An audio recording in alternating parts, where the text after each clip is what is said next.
જામનગરમાં આજે રાજ્યના આરોગ્ય મંત્રી ઋષિકેશ પટેલનું આગમન થયું હતું. તેઓ જીજી હોસ્પિટલ પહોંચ્યા હતા અને વિવિધ વિભાગોની મુલાકાત લઈ સમગ્ર વ્યવસ્થાની રૂબરૂ સમીક્ષા કરી હતી. કેબિનેટ મંત્રી મુળુભાઈ બેરા તથા સ્થાનિક ધારાસભ્ય દિવેશભાઈ અકબરી પણ તેમની સાથે ઉપસ્થિત રહ્યા હતા. જીજી હોસ્પિટલના સુપ્રિન્ટેન્ડન્ટ ડોક્ટર તિવારી તથા એમપી મેડિકલ કોલેજના ડીન ડોક્ટર નંદિની દેસાઈ સહિતના હોદ્દેદારો દ્વારા આરોગ્ય મંત્રીને માહિતી પૂરી પાડવામાં આવી હતી. આરોગ્ય મંત્રી દ્વારા પત્રકાર પરિષદ સંબોધી મીડિયાને સમગ્ર મુલાકાત વિશે તથા જીજી હોસ્પિટલના કાયાકલ્પ કટાર પ્રોજેક્ટ સંબંધિત વાત કરી હતી.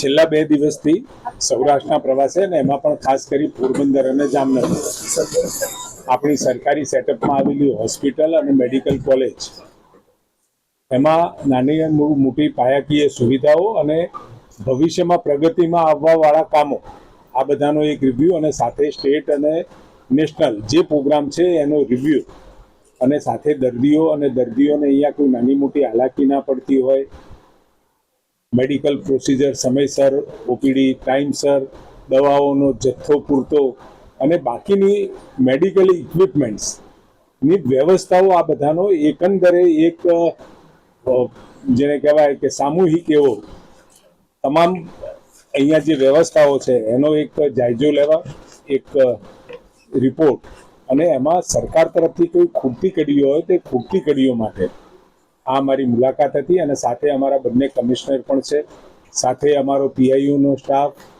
મેડિકલ એજ્યુકેશન, GMERSના પણ જે નિયામક છે એ બધા જ લોકો એક સાથે આ બંને હોસ્પિટલોમાં અને એમાં પણ જ્યારે પણ અમે મિટિંગ કરીશું એટલે નાના મોટા વિષયો સ્ટાફ તરફથી ધ્યાનમાં દોરવામાં આવે. ક્યાંક અમને નાની મોટી વાત મળી હોય તો એ બાબતની ઇન્ક્વાયરી એટલે સમગ્રતા એક આખો એક હોલિસ્ટિક એપ્રોચ સાથેનો આ અમારો કાર્યક્રમ છે. અને સૌરાષ્ટ્રની અંદર આ મારો 3જો પ્રસંગ છે અને હવે કેવળ મોરબી, ભાવનગર અને સુરેન્દ્રનગર આ 3 જ વિસ્તારોમાં મેડિકલ વ્યવસ્થાઓ જોવાનો દોર બાકી રહે છે. એટલે સૌરાષ્ટ્ર રિજનની અંદર મોટા ભાગનો જે કહેવાય કે આરોગ્ય વિષયક જે સેવાઓ સરકાર દ્વારા પબ્લિક આપી રહ્યા છીએ એમાં ઘણી બધી વ્યવસ્થાઓ આપણે ઇમ્પ્રૂવ પણ કરી છે અને આવતા સમયમાં હજુ પણ આપણે કરવા જઈ રહ્યા છીએ. વીએસ ક્લિનિકલ ટ્રાયલ કૌભાંડ બાબતે શું સરકારનું સવારે પણ આ પ્રશ્ન મને પોરબંદર ખાતે પૂછાયો હતો. એ વખતે મારી પાસે વિગતો નથી, ટેલિફોનિક મેં વિગતો લીધી છે. એમાં NMC અને DGCI દ્વારા આ પ્રકારના જે હોસ્પિટલો હોય, મોટી હોસ્પિટલો હોય એને ક્લિનિકલ ટ્રાયલની મંજૂરી મળતી હોય છે. ત્યાં પણ મળી હતી, પરંતુ જે ઓથોરિટી કહેવાય એ ઓથોરિટી દ્વારા જે કમિટી બનવી જોઈએ અને કમિટીના નિદર્શનમાં આખી પ્રક્રિયા થવી જોઈએ, એની જગ્યાએ આ લોકોએ ક્લિનિકલ ટ્રાયલ કર્યા પછી એ વખતે કોઈ રાણા કરી અને પ્રોફેસર હશે અથવા તો કોઈ ડૉક્ટર હશે એમના અગવાઈમાં, એમના આગેવાનીમાં ક્લિનિકલ રિસર્ચ અને એ ટોટલ દર્દીઓ ઉપર કર્યા. 38 જેટલી કંપનીઓ હતી અને કંપનીઓની દવાઓ અને એ આરોગ્ય વિષયક સેવાઓ માટે, રિસર્ચ માટે એ લોકોએ ઉપયોગ કર્યો હતો. પરંતુ એથિકલ કમિટી દ્વારા એક ચોક્કસ પ્રક્રિયાને અનુસરી અને એના પછી એ કરવાની હોય છે અને સાથે સાથે કરી શકતા હતા. પરંતુ એની અંદર જે મોટી બાબત અત્યારે 25-30% જેટલી તપાસ થઈ છે. 25-30% રકમ એ કદાચ ડૉક્ટરોમાં વેચાય અને બાકીની કાં તો 50% એ ડૉક્ટરો જ નક્કી કરતા હોય. પરંતુ એ પ્રકારની કોઈ પ્રક્રિયા થયા વગર જે પણ કોઈ આવક થઈ છે કંપનીઓ તરફથી એ તમામ ડૉક્ટરોએ પોતે પોતાના ખાતામાં જમા કરાવી છે. આટલો વિષય માલુમ પડ્યો છે અને એ તપાસના અંતે અત્યારે રાણાને પણ સસ્પેન્ડ કરી દીધા છે, ટર્મિનેટ કર્યા છે. અને સાથે 8 જે કોન્ટ્રાક્ચ્યુઅલ ડૉક્ટર્સ હતા એ કોન્ટ્રાક્ચ્યુઅલ ડૉક્ટર્સને પણ તાત્કાલિક અસરથી ત્યાંથી બરતરફ કર્યા છે. હવે બાકી જેમ તપાસ થાય અને તપાસનો રિપોર્ટ મળેથી એ એક્શન લેવામાં આવશે.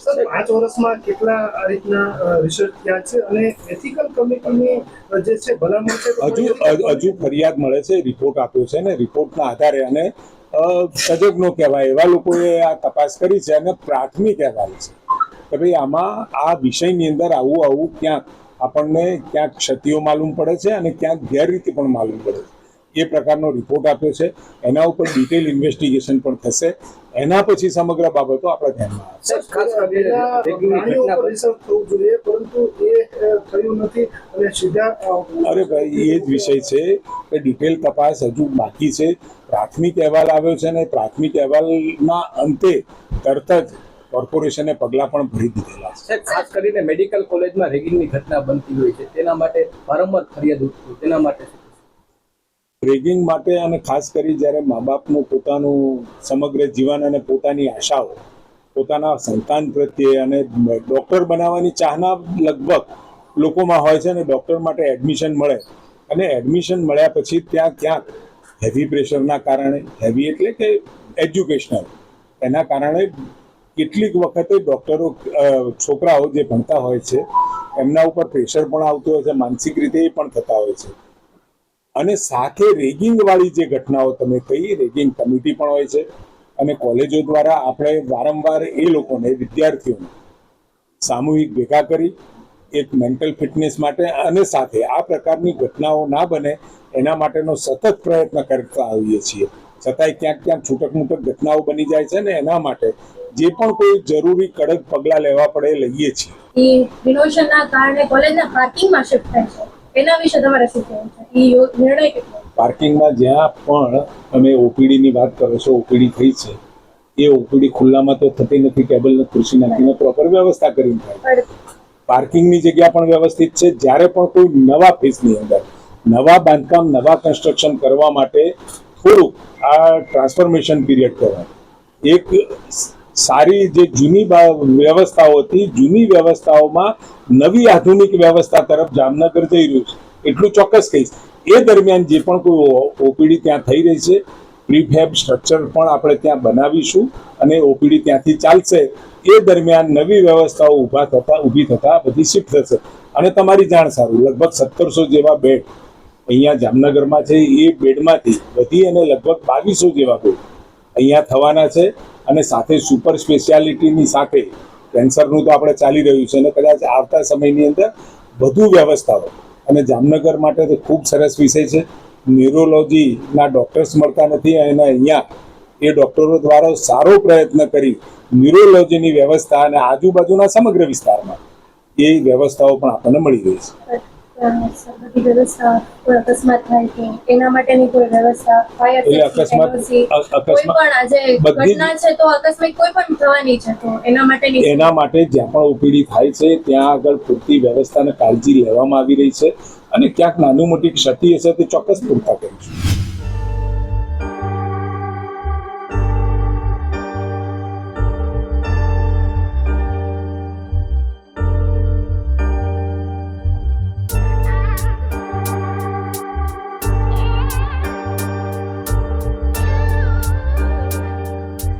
જામનગરમાં રંગમતી નદીને ઊંડી ઉતારવાના કાર્ય માટે આજે પૂનાથી કન્સલ્ટન્ટ ટીમ આવી પહોંચી હતી.